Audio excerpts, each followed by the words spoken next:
Hello everyone. Today we will start with Manipuri poetry and उसके writer हैं यम लैम्बम Ibomcha Singh. He lives in Imphal, Manipur, where he was an employee in a state government office. He was born on 21st August 1949. He has two collections of poems. He has also published 90 short stories. Ibomcha is the recipient of the Manipur State Kala Academy Award and the Sahitya Academy Award in 1991 for his short story collection called Namiti Asum. Now we will talk a little about his poetry style. Ibomcha's early poetry was rebellious, a kind of protest poetry to counter social and political oppression. He was part of a literary movement by a group of poets known as the Angry Young Poets. Noteworthy among one of these avant-gardists was the celebrated Manipuri poet Thangzam Ibopi Shak. The protest was against social oppression and violence of the times, which overtook the state of Manipur in 1980s. However, Ibomcha's poetry gradually eclipsed such a note of protestation and took surrealistic overtones with dreamlike imagery. Perhaps it was an escape route from the reality of times. Ibomcha's poetry takes a narrative shape characteristic of his style. It is complex and deals with wraith like images. It is as if the poet is in a reverie and stupor. There are dominant overtones of irony and satire, but the poems also depict absurd situations, as in Story of a Dream and Battleground of the Victorious. He uses surreal images to express the absurdity of social realities. Rats are run over by vehicles, bullets are compared to resins, and being shot is like being caressed by ladies. Ibomcha's Ibomcha constantly expresses the absurd as an antidote to the suffering and ills of society. In this context, the poems also assume a satirical note, with irony being used as a literary device. एमोमचा उनकी जो poetry थी शुरुआत में rebellious थी, बाद में वो धीरे धीरे, और वो रिबेलियस इसलिए थी क्योंकि मणिपुर की जो सिचुएशन थी, पॉलिटिकल और सोशल ऑपरेशन उस टाइम चल रहा था, उसके अगेंस्ट उन्होंने प्रोटेस्ट एज अ प्रोटेस्ट उन्होंने वो पोइट्री लिखी थी. और उस टाइम पे एक ग्रुप बना था, पोइट्स का एक ग्रुप बना था जिसका नाम था एंग्री यंग पोइट्स. उसमें वो एक मेंबर थे.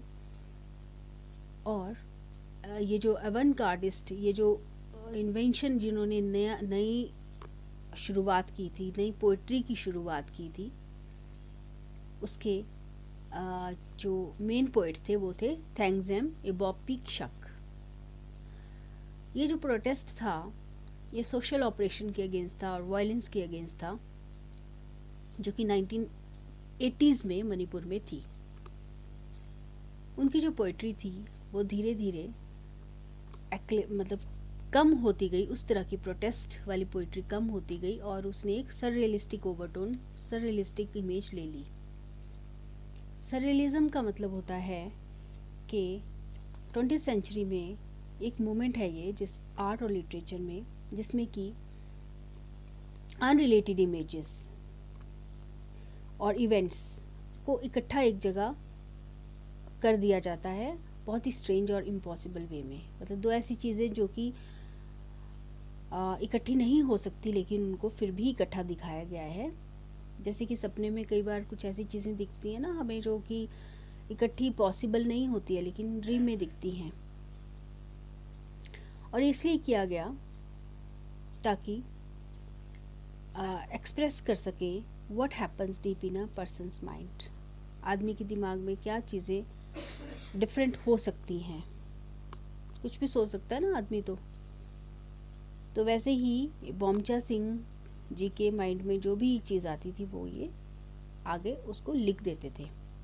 तो ये बहुत ही अनरिलेटेड इमेजेस होती थी जिनको वो लिखते थे।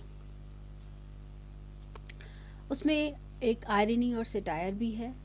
उनकी जो पोएम्स हैं, story of a dream and battle ground of the victorious, उन्होंने उसमें आयरनी, एब्सर्ड सिचुएशंस दी हुई हैं, आयरनी है, सेटायर है, एंड उन्होंने सर रियल इमेजेस को, जो कि डिफरेंट इमेजेस हैं, अनरिलेटेड जो इमेजेस हैं, उनको एक्सप्रेस किया है। और अपनी सोशल रियलिटीज़ जो उस टाइम में मणिपुर में चल रहा था, सोशल रियलिटीज़ को उन्होंने उन एब्सर्ड इमेजेस से दिखाया है। जैसे कि रैट्स जो हैं वो रन कर रही हैं over the vehicle by vehicles, rats are run over by vehicles, bullets are compared to raisins, and being shot is like being caressed by ladies. और ये जो सररियल इमेजेस हैं, ये जो एब्सर्ड सिचुएशंस हैं या इमेजेस हैं, उनको एक तरह से एंटीडोट मीन्स दवाई की तरह यूज़ किया गया है उस टाइम की सफरिंग या इल जो सोसाइटी थी उसके अगेंस्ट। मतलब इन सफरिंग्स की दवाई जो है वो एब्सर्ड इमेजेस है एक तरह से। In this context the poems also assume a satirical note. अच्छा, इसमें जो है आयरनी को as a literary device use किया गया है इन पोएम्स में। Ebomcha moved away from a directly protest poetry to a kind which is surrealistic and dreamlike as mentioned above. The theme of protest, however, remains implicit in that he tends to be very critical of his immediate surroundings. As mentioned above, Mbomcha's poetry border on escapism as a kind of his personal myth, as you will see in the poem prescribed for your study. The absurdity in his poetry is an attempt to depict the topsy-turviness of the world. Topsy-turvy का मतलब होता है अस्त व्यस्त, and how things have gone wrong, how truth and reality have been travestied. Okay, travestied means absurd. इसमें बताया गया है कि उनकी पोइट्री की जो एब्सर्डिटी है, जो कि उन्होंने sir real images, non matched जो अनमैच्ड जो चीज़ें जो है वो साथ में दी हैं, तो ये टॉप्सी टर्वीनेस को बताती है। अस्त व्यस्त जो हुआ है उस चीज़ को ये सब डिपिक्ट कर रही हैं।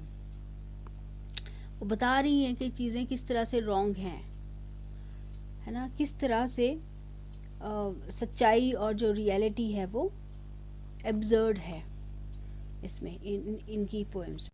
अब इनकी पोएम जो है द लास्ट ड्रीम को हम डिस्कस करेंगे। This is a poem dealing with the theme of death and the motif of death pervades the poem. मतलब थीम ऑफ डेथ जो है वो theme of the poem is death, but this death is not real, it is a fantasy. ये कोई real death की बात नहीं की गई है, एक तरह से फैंटेसी है, लोगों की सोच है। Some kind of a ritual death or some kind of death against life and vice versa.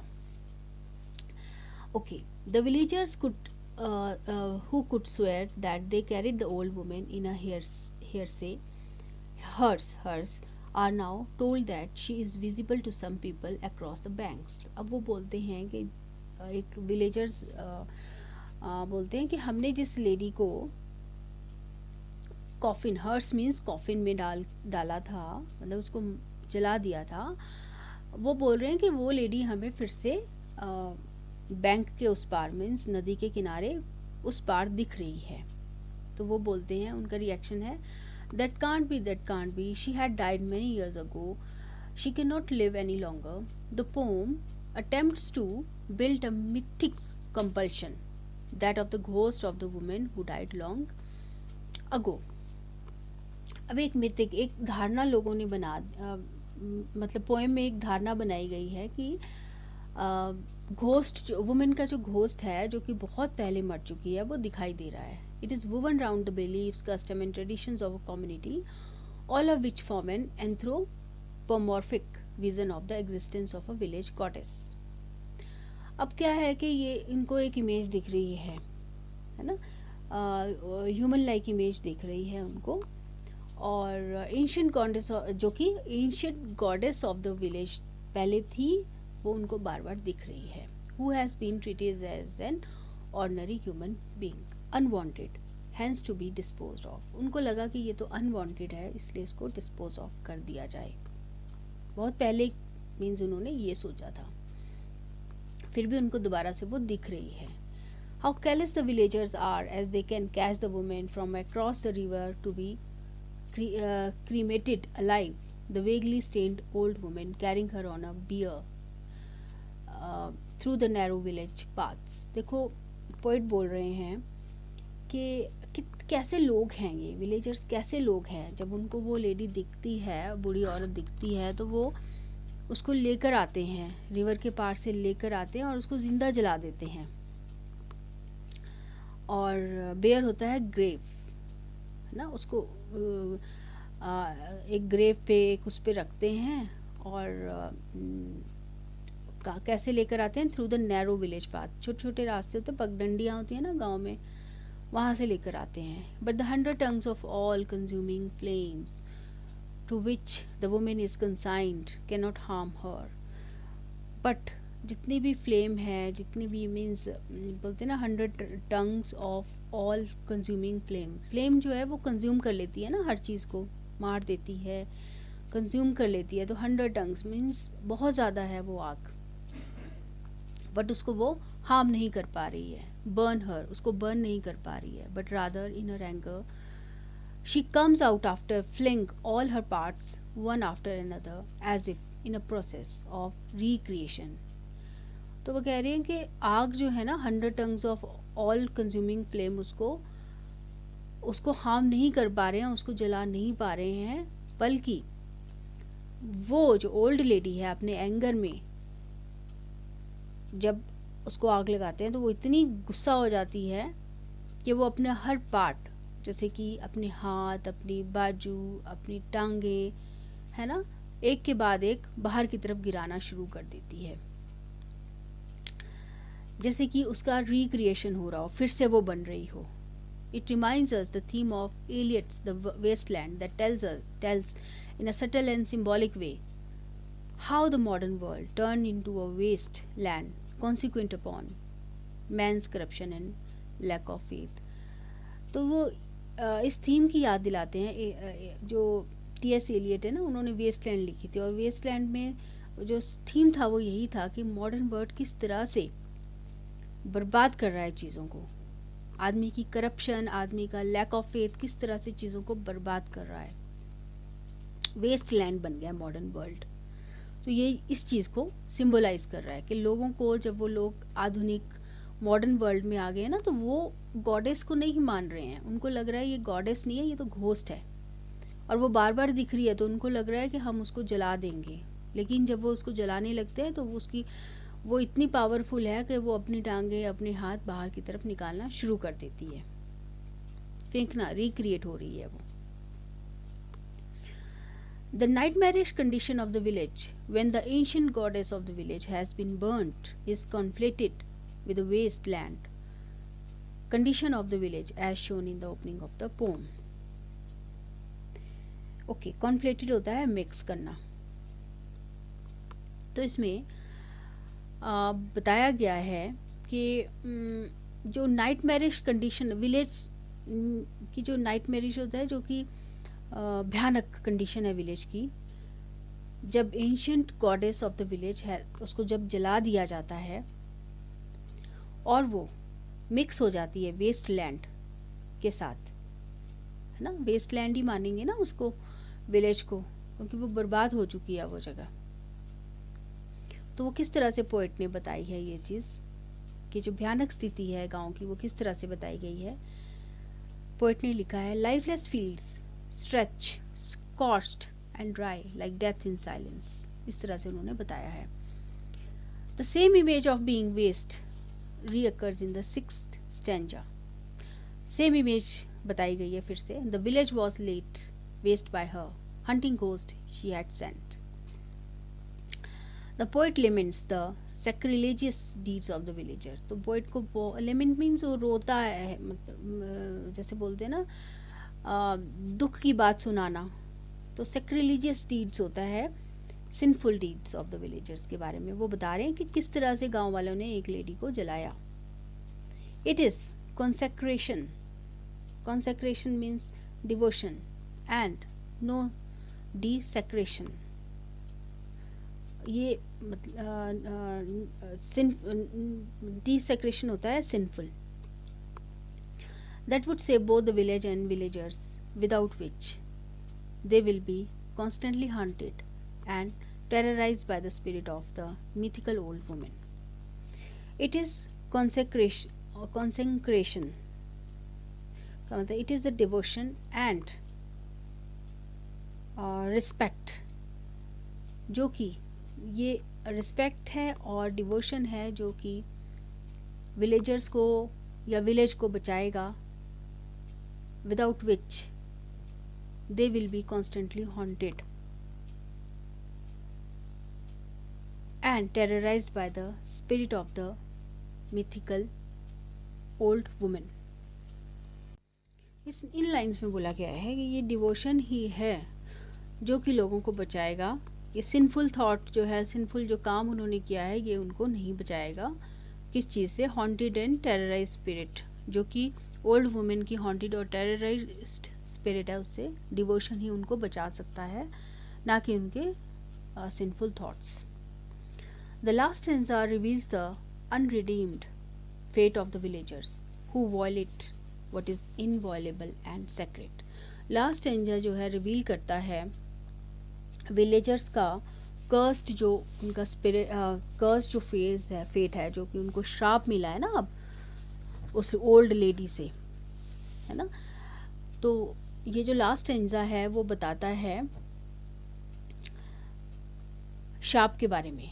Thus was cremated the old woman, darkness of the night embraces. अब जब उसको क्रीमेट किया जाता है तो डार्कनेस हो जाती है सारे में। The white forehead of the village, slipping they cannot change positions. In the early hours of daytime, up and down the village, they are all having nightmares. The old lady looks on wet-eyed.